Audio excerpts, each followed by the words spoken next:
এই তরকারিটা এত মজা হয়েছিল যে রান্না করার সাথে সাথেই কিন্তু শেষ হয়ে গিয়েছিল আমার বাসায়। তো রেসিপিটা অবশ্যই আপনাদের সাথে শেয়ার করতে চলে আসছি। তো হ্যালো এভরিওয়ান, আসসালামু আলাইকুম। আশা করি সবাই ভালো আছেন। আমি আল্লাহর রহমতে ভালো আছি। আরেকটা নতুন রেসিপিতে স্বাগতম। তো আজকে আমি এখানে নিয়ে নিয়েছি পাঙ্গাস মাছ। আপনারা এখানে যে কোনো মাছই নিতে পারেন। আর এখানে নিয়ে নিয়েছি আমকে আমি এভাবে ফালি ফালি করে কেটে নিয়েছি। এখানে পাঙ্গাস মাছের মধ্যে হলুদের গুঁড়া, মরিচের গুঁড়া আর লবণ দিয়ে আমি একটু ভালোভাবে মাখিয়ে নিব। যারা পাঙ্গাস মাছ খেতে পছন্দ করেন না তারা একটু এভাবে রান্না করে খেয়ে দেখতে পারেন। শুধু পাঙ্গাস মাছ না, যে কোনো মাছের প্রতি মাঝে মাঝে দেখা গেছে গরম পড়লে অনীহা চলে আসে। আপনারা এভাবে মাছ রান্না করে খেয়ে দেখবেন। মাছগুলো কিন্তু এভাবে মাছ রান্না করলে আপনার প্লেটের ভাত যে কখন শেষ হয়ে যাবে আপনি নিজেও বলতে পারবেন না। এটা আমার কথা না, আমার বাসার সবার কথা। আর আমার রান্না করার সাথে সাথেই কিন্তু এই খাবারটা শেষ হয়ে যায়। যখনই মাছ খেতে ইচ্ছে করে না কিংবা একটু বড় টাইপের মাছ হয়, তখনই আমরা এইভাবে রান্না করি একটু গরম পড়লে। তো সবাই অনেক তৃপ্তি সহকারে খায়। কড়াইয়ের মধ্যে তেল দিয়ে আমি মাছগুলো একটু এপিট ওপিট করে ভেজে নেব। বেশি একটা ভাজবো না। যেহেতু আমরা মাছ ভেজে খাই, আপনারা চাইলে এটাকে কাঁচা মাছেও রান্না করতে পারেন।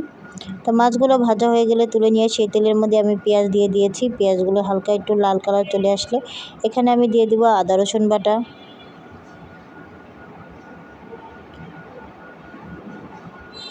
দিয়ে দিয়েছি আদা রসুন বাটা, হলুদের গুঁড়া, মরিচের গুঁড়া দিয়ে দিব। এখন ধনিয়া গুঁড়াও দিয়ে দিয়েছি, কিছুটা কাঁচামরিচ দিয়ে দিলাম আর সামান্য একটু পানি দিয়ে এখন মশলাটাকে ভালোভাবে কষিয়ে নেব। তারপর দিয়ে দিলাম মাছগুলো। এখন একটু মাছগুলোর সাথে মশলাগুলো ভালোভাবে মিশিয়ে ভালোভাবে কষাবো আমি আর কি। যে আমার কিন্তু ভালোভাবে কষে আসছে। এরপর আমি এখানে সামান্য একটু গরম মশলা গুঁড়ো অ্যাড করে দিয়েছি। এটা অপশনাল, আপনারা দিলে দিতেও পারেন, না দিলে নাও দিতে পারেন, কোনো প্রবলেম নেই। এরপর মাছগুলো আমি একটু হাতের সাহায্যে একটু ভেঙে দেওয়ার চেষ্টা করতেছি। এখানে একটু রসুন কুচি দিয়ে দিলাম, 2টা রসুনকে আমি কুচি করে নিয়েছিলাম, তারপর দিয়ে দিয়েছি। রসুনটা একটু পরে দিলেই বেশি ভালো হয়। এরপর দিয়ে দিলাম, এই পর্যায়ে আমি দিয়ে দিয়েছি আম। এখন আম দিয়ে এটাকে আমি একটু ভালোভাবে মিশিয়ে নিব। আমটা সিদ্ধ হওয়া পর্যন্ত এটাকে রান্না করব আমি।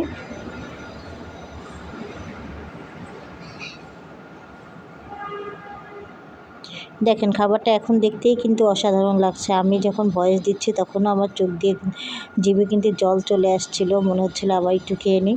তো আমার রান্নাটা কিন্তু মোটামুটি কমপ্লিট। লাস্টে একটু জিরা ফোড়ন দিয়ে আমি রান্নাটা নামিয়ে নিচ্ছি। দেখেন কত সুন্দর একটা কালার চলে আসছে। এটা গরম ভাতের সাথে জাস্ট অসাধারণ হয়ে যাবে।